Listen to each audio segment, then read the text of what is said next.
SJC-11800, Chris E. Mailing, v. Finnegan, Henderson, Farabow, Garrett, and Dunner, LLP.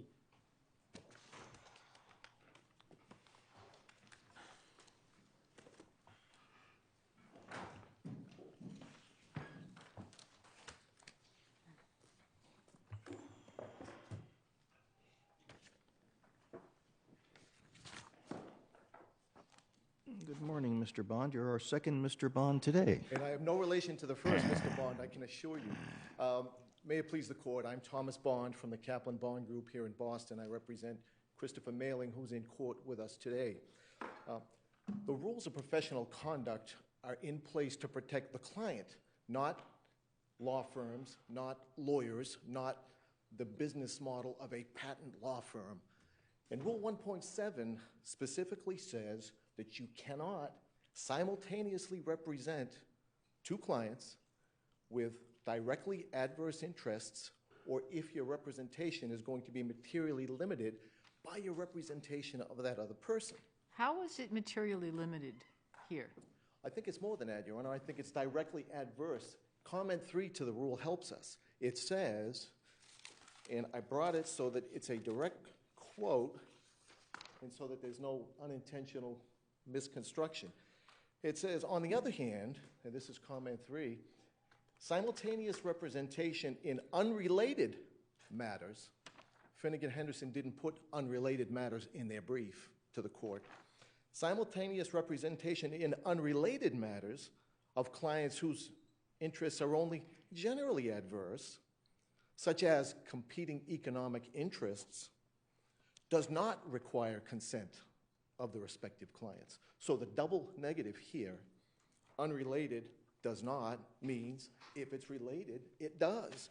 And what we have here is we have the same industry, eyewear, we have the same product, eyeglass frames, we have the same component part of this product, which is a hinge, and they address the same problem, which is those pesky screws that fall out of our eyeglasses.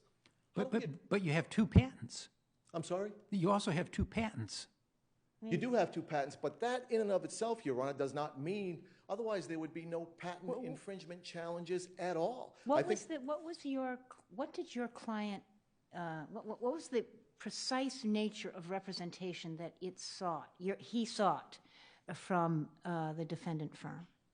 Was it to procure the patents? The actual language in the representation agreement says patent infringement opinion, which encompasses getting a patent, and it encompasses a prior art search.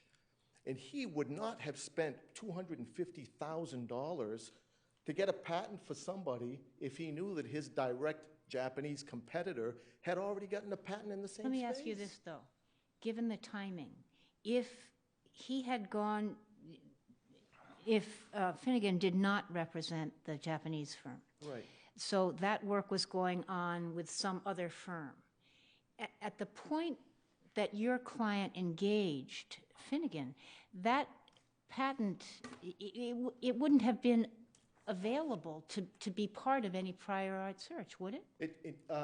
It wasn't in the public domain. Yes, it was, Your Honor, because the patent was Masanuga, who was the Japanese competitor. Their patent was allowed in March of 2004.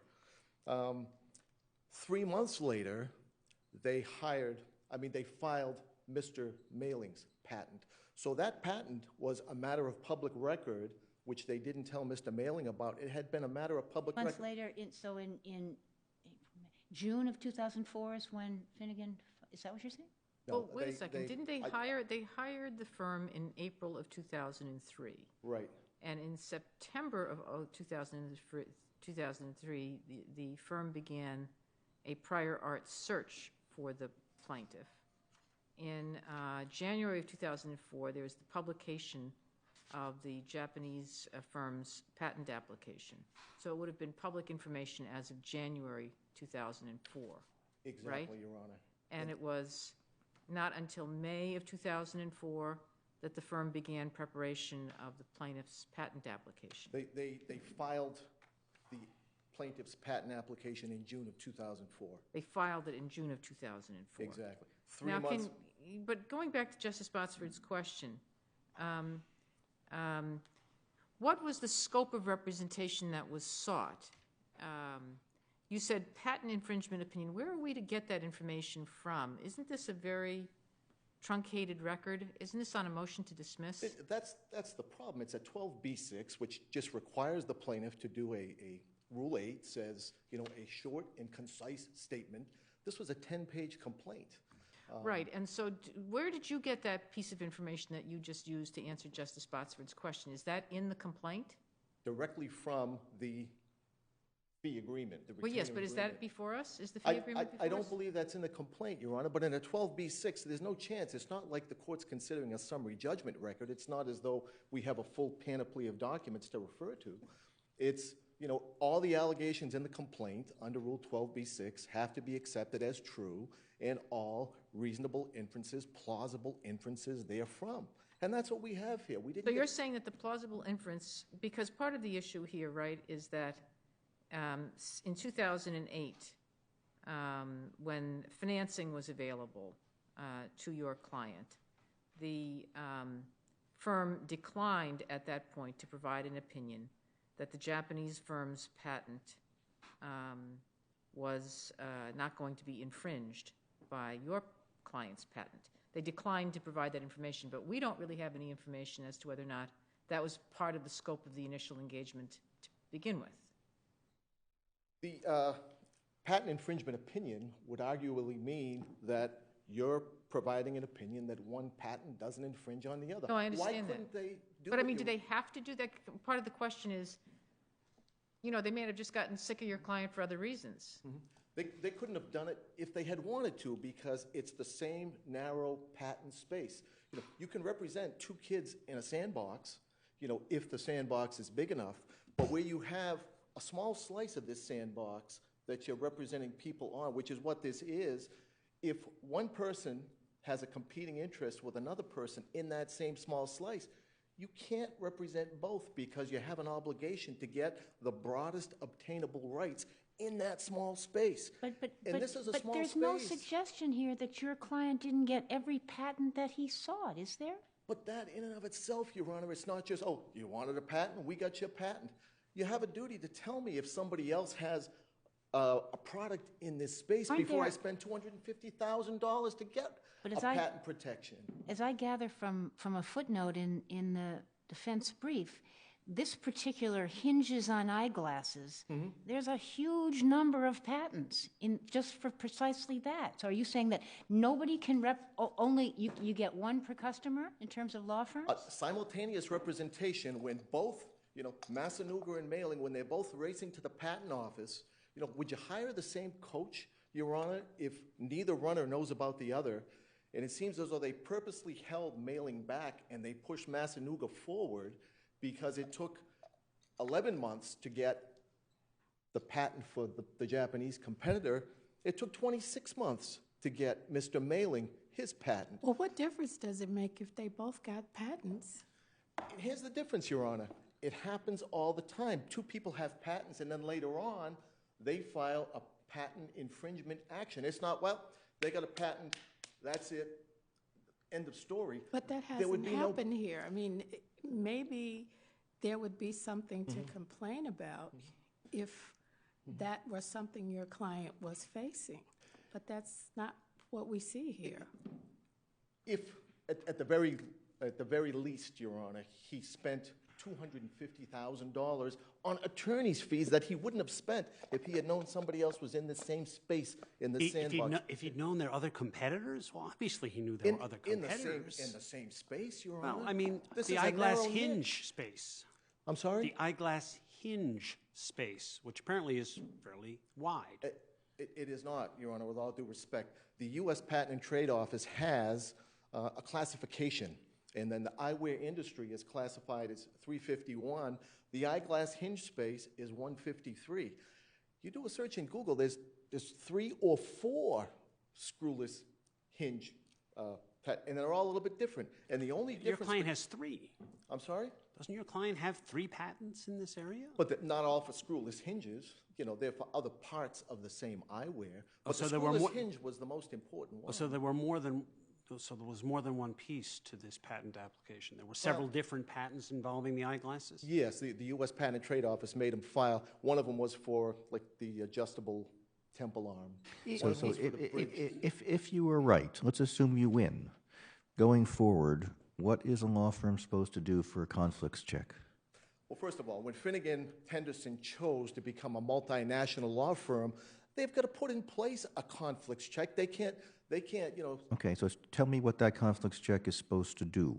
In their database, they should at least have, if they had looked under 351, sub 153, because both of these patents are filed under 351, 153, they'd have found it in their own firm.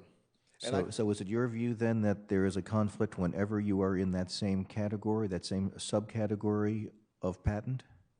If it's a small niche like this, Your Honor, it certainly is. And if it's simultaneous representation, Your Honor, it certainly is. If your client had gotten the first patent, would the competitor have been able to get its patent?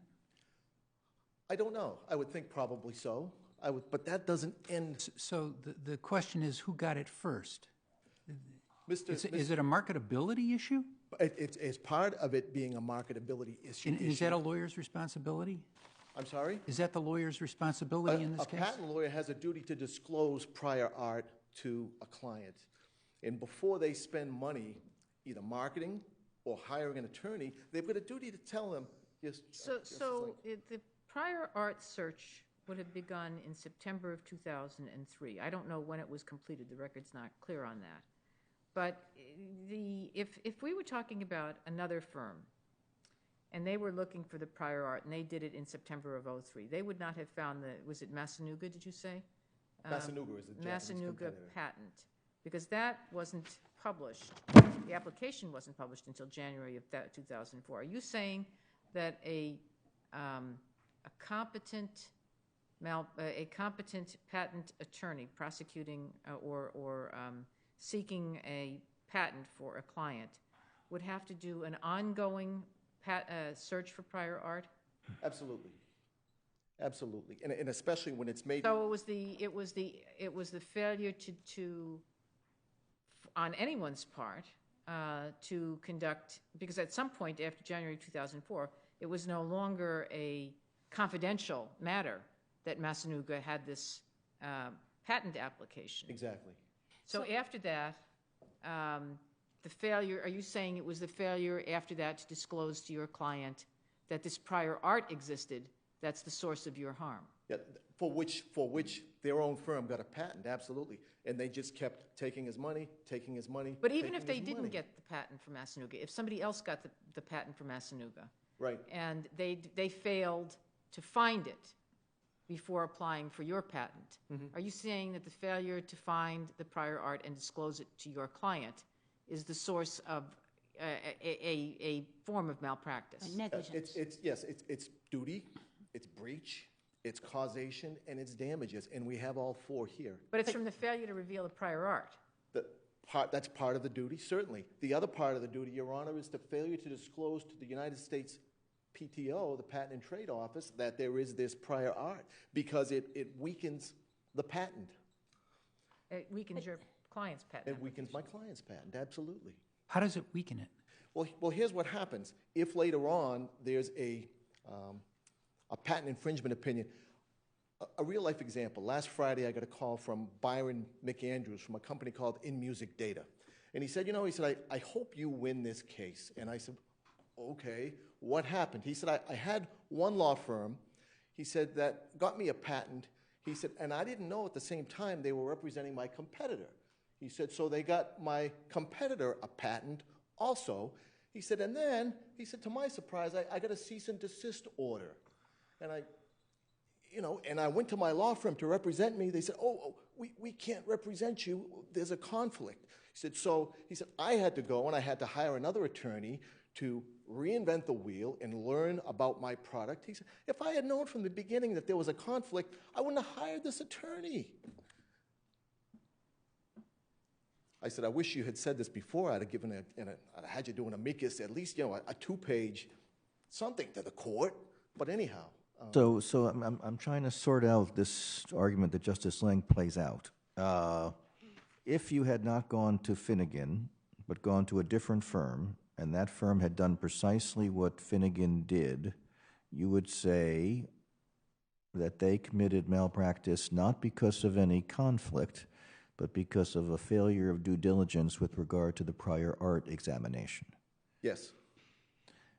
But you've particularly claimed an issue of conflict. Is that because your argument is that when you accept a case, your prior art examination must include not only that which is published, but also that which is within the law firm's files? Absolutely. I mean, the duty is not created by Rule 1.7. The duty it's a breach of fiduciary duty. I mean, it's these. But these you rules agree that they couldn't have done that. If it wasn't public, they couldn't have told you about Massanuga. If they could had have checked said, their own they their could own have said, we database. can't represent you, you would say. But they couldn't have said, because we can't do this because we're already representing somebody who's making the same patent. They couldn't have done that. If, it depends. There's a conflict here between the duty to disclose versus the duty of confidentiality, and that's why simultaneous representation of a product in the same narrow patent space, can't do it. There are plenty of individual lawyers and law firms out there. Finnegan Henderson doesn't have a lock on, the specialized, scientific knowledge involved in a screwless hinge. I don't mean to throw things at the court. We'll give you back your glasses, and we thank you. Thank you very much. Check the hinges. Never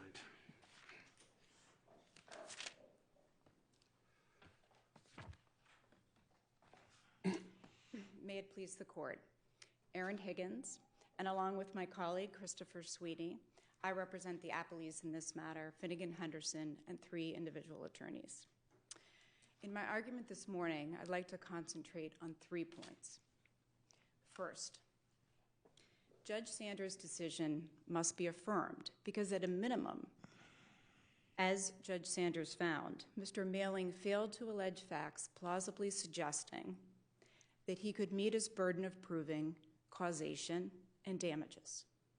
Well, she didn't make any findings. It's what we were free to review the complaint ourselves. Absolutely, Your Honor. The standard of review is de novo, but for purposes of this case, there is no plausible allegation of causation and harm. And so my point is that, and I'm going to turn to the conflict analysis, but this decision should be affirmed because at a minimum, there were no plausible allegations of causation and damages. Well, what about the failure to find the prior art and disclose it after January of 2004, before beginning the preparation and filing of the plaintiff's application for the patent? And why could that not be a plausible allegation from which harm flowed? Your Honor, Mr. Mailing does not allege any damages from the failure to disclose prior art to him or to the Patent Office, except in the sense that he says he does not allege that he was injured by Finnegan representing him under a conflict. What he alleges is that Finnegan should have declined the representation, that he then would have discovered the Massanuga patent application, which then became a patent, on his own or with the assistance of successor counsel, and that upon discovering that this device was out there, he would have abandoned his plans to patent his invention and never invested any money into his business at all. And what the trial court held, and I would suggest that this court should hold, is that that is simply not a plausible theory of damages where what we know is Mr. Mailing went to Finnegan to get patents. He obtained 4 patents. And so he did not allege, and he would be unable to allege, that a reasonably competent patent attorney without the alleged conflict of interest would have identified the Massanuga patent as a bar to the patentability of his invention. Why not? Why wouldn't it be part of prior art?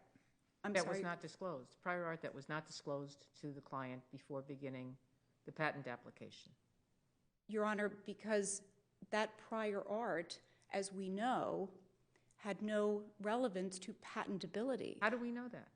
We know that, Your Honor, because for a couple of reasons. First of all, I would say Mr. Mailing does not allege anywhere in his complaint that that prior art was material to patentability.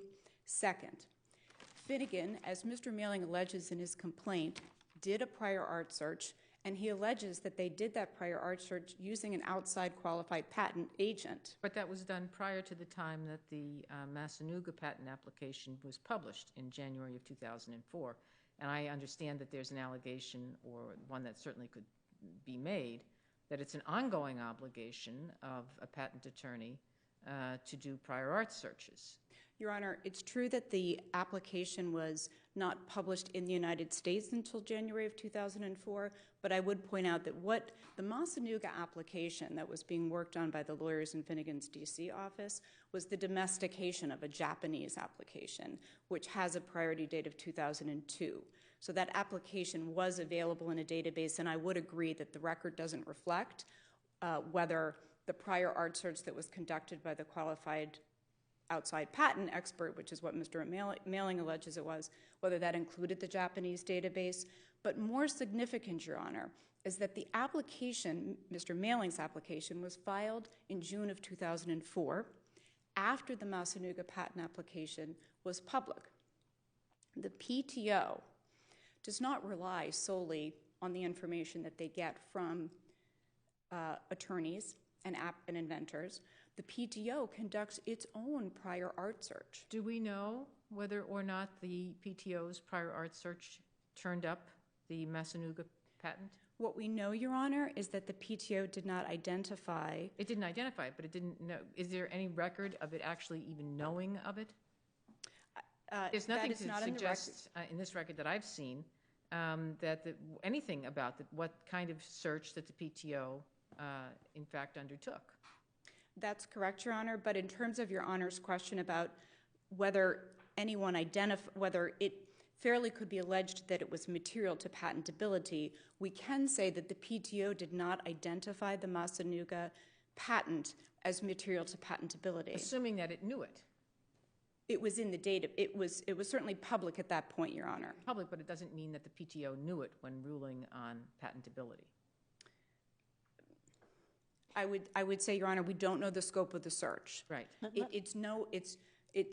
It knows it in the sense that it's publicly available, and so the PTO as can did do your a search law of it. firm then in that sense know it. I'm sorry, Your Honor? As did your law firm in that sense then know about the application. Finnegan Henderson. Yes. Yes, Your Honor. Let me, you say that it's not material to patentability. I don't know much about this. What is the scope of prior art? Is it only prior art that may affect patentability, or is it prior art that may relate in some way to the particular patent design? Prior art, Your Honor, is actually broader than that. Prior art is the collection of all available patents, publications, and publicly known information. So, if that's the case, why isn't there something to the argument that quite apart from conflict, the fact that after January of 2004, Finnegan did not identify or did not inform Mr. Mailing about the Massanuga design, patent, whatever? Your Honor, there's no allegation by Mr. I would answer that in two ways.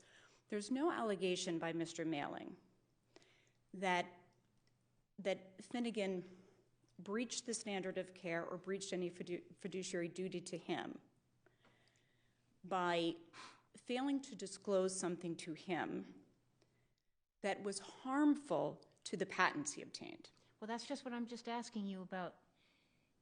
Is the scope of the responsibility limited to harmful to getting the patent, or is it a larger responsibility? Thank you, Your Honor. I now understand your question. The scope of Finnegan's representation here, and this is what is alleged in Mr. Mailing's complaint, was to prosecute patents for his invention.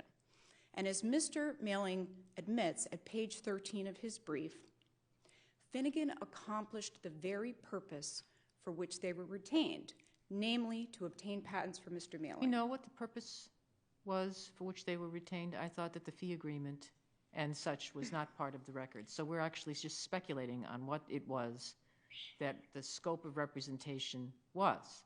We don't know whether it was just to obtain patents.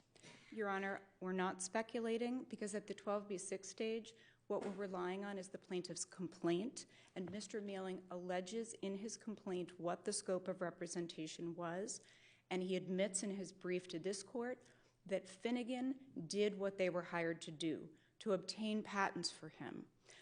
His argument is that you can sue a lawyer for something they didn't discover and tell you, that had no effect on the lawyer's representation, but was a fact that Mr. Mailing now says would have been relevant to his business decision, whether or not to obtain patents on his invention, whether to invest money into his business.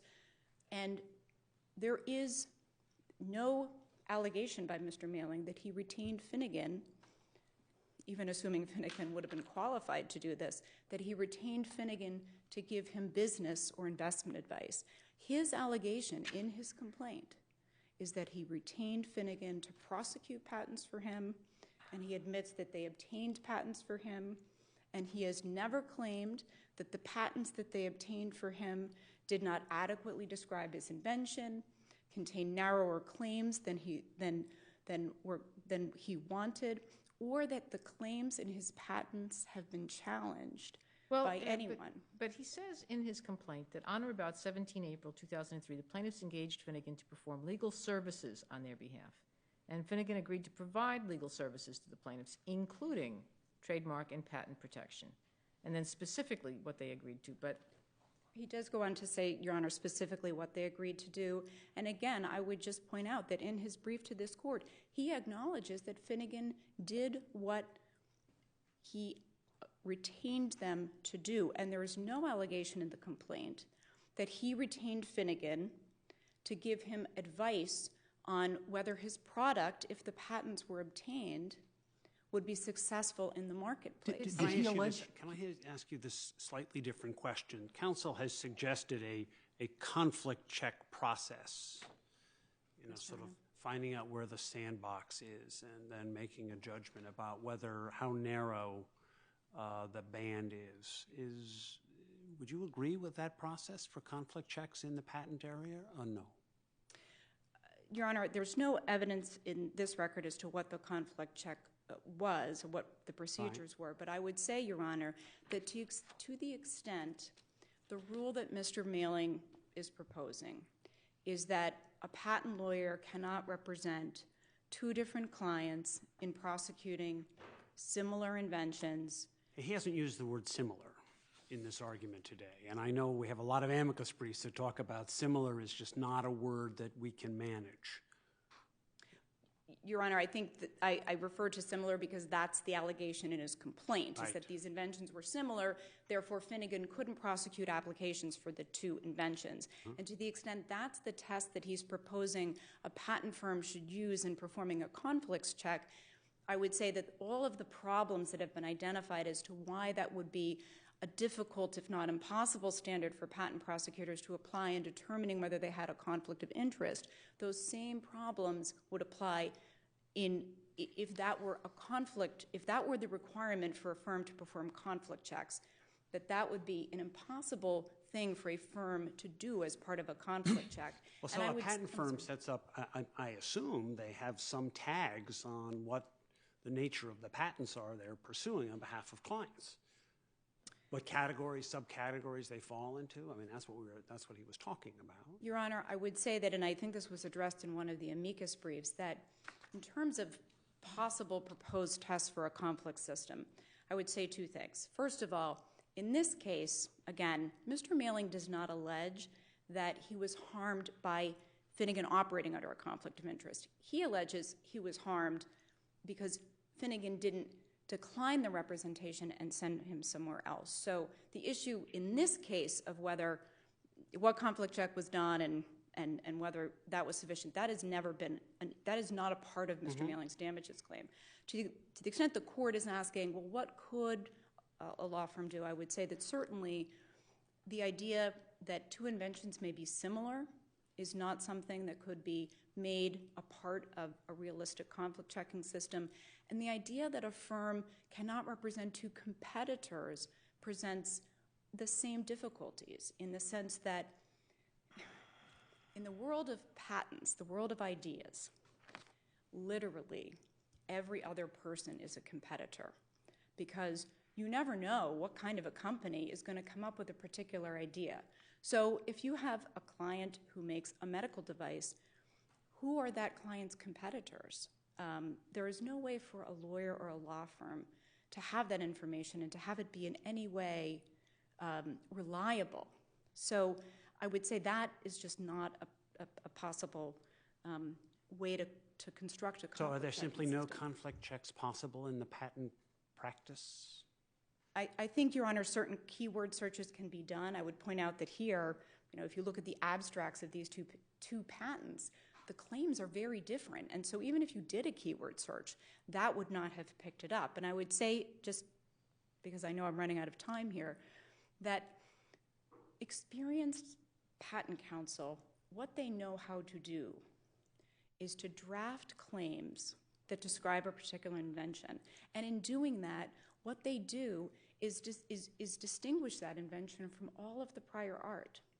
So patent practitioners, in a way, are peculiarly suited to apply the standard of Rule 1.5, which tells us as lawyers, we can't, if you're, would tell a patent lawyer, you can't prosecute a patent for one client if your prosecution of that patent would be materially limited by your obligations to another client. Patent lawyers know how to apply that standard because their job is to decide what claims describe this particular invention and how are those claims different from all of the prior art.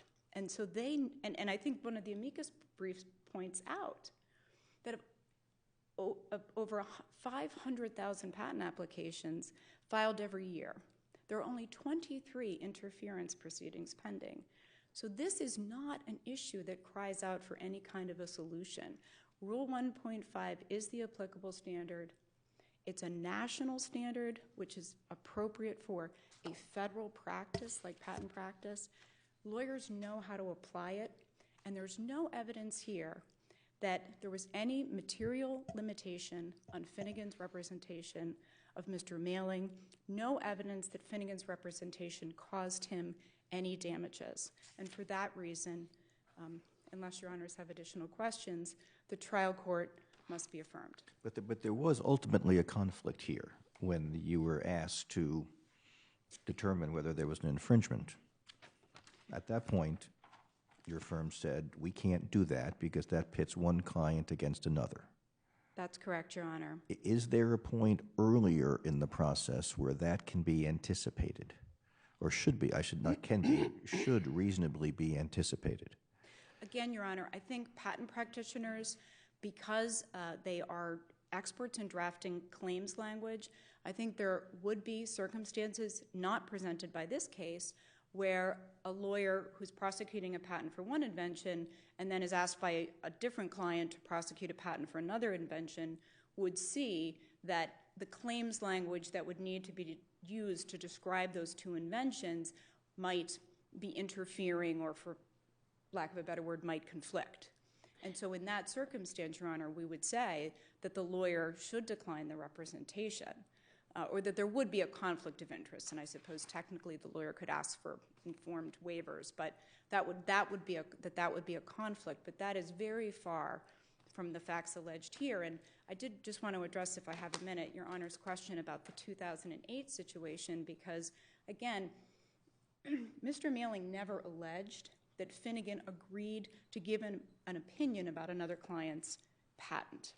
And so we would say it could not be a breach of fiduciary duty for Finnegan not to agree to do something it never agreed to do, and nor could it be a breach of fiduciary duty for a law firm to refuse to give an opinion about another client's work. And I would also point out, Your Honor, on that 2008 allegation, that there is no allegation that that caused Mr. Mailing any harm, because he certainly could have gone to another law firm and asked for the same Well, you could read opinion. the complaint as saying that the financial provider wanted an opinion from the firm that did the patent application. You can read the complaint that way. You could, Your Honor, and I think that, again, I don't think it can be a breach of fiduciary duty for Finnegan. But we don't know what the scope of representation actually was. Well, we do, Your Honor, in the sense that we have the plaintiff's complaint, and the plaintiff does not allege that Finnegan ever agreed Not to as do to that that for specific him. point, but said generally to provide legal services. And so we don't know the scope of the legal services that either Finnegan agreed to provide or that is typically agreed to by patent counsel in that circumstance. And the other question that I have is, at what point did it become apparent to Finnegan Boston that Finnegan Washington, D.C. had prosecuted this patent application? Mr. Mailing alleges that he first brought the Massanuga application to the Boston lawyer's attention in 2008. So that's his allegation, is that he brought it to their attention in 2008, and that at that point they looked at the two patents and told Mr. Mailing, even in hindsight, we don't think these claims interfere in any way. Well, but the judge says, Finnegan, this is about that opinion, Finnegan declined to render such an opinion, apparently having discovered the conflict at that point. So at least she assumed that there was one that was undiscovered before, or that's how I read that. I think I read that, Your Honor, as saying that when Mr. Mailing brought the patent to their attention and asked them for that opinion, that at that point it would have been a conflict for Finnegan to offer an opinion that Mr. Mailing's patent did not infringe on Massanuga's patent and Massanuga's patent didn't infringe on Mr. Mailing's patent. So I think our position is that, and respectfully, Your Honor, I do think that Mr. Mailing is very specific in his complaint in terms of what he says Finnegan agreed to do. And I think, as Judge Sanders held, where there's no allegation that they ever agreed to give him an opinion with respect to the infringement of his patent versus other patents, and where he was asking them to render an opinion about another client's patent, that is not sufficient to state a viable malpractice claim or claim for breach of fiduciary duty. And again, Your Honor, would just point out that regardless of what the investor allegedly said, the fact is he could have gotten an opinion from another law firm that the claims were not interfering, and he did not do that. All right, thank you. I will take our morning break.